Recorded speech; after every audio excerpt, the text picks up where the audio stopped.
And how about a big shout out to all of our teams that just keep functioning no matter the pressures, no matter the stress. How about our School Plus folks that are supporting the emergency child care?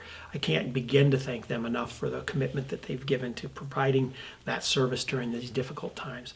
Or our bus drivers who are out there delivering meals. Our food service folks who are making thousands of meals to provide food for kids across our entire community. And a shout out to our custodial team, our maintenance crews, grounds crew, for all of the work they've done to make our facilities clean and safe.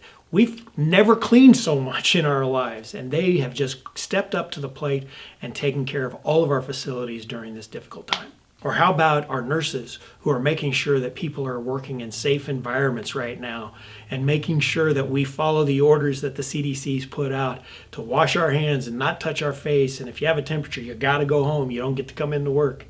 Additionally, I just want to give a great big shout out to our school teachers and people from classrooms and staff that are working with kids who have stayed connected during this entire time, still nurturing that community and all those relationships they've got. Some of our teachers have hundreds and hundreds of kids that they work with every day, and just the commitment it takes to stay connected with those kids. I just want to say I cannot be prouder of our team, of all of our folks, and the services they just continue to provide no matter the circumstances. Thank you to each and every one of them, and we are so blessed to have you on our team.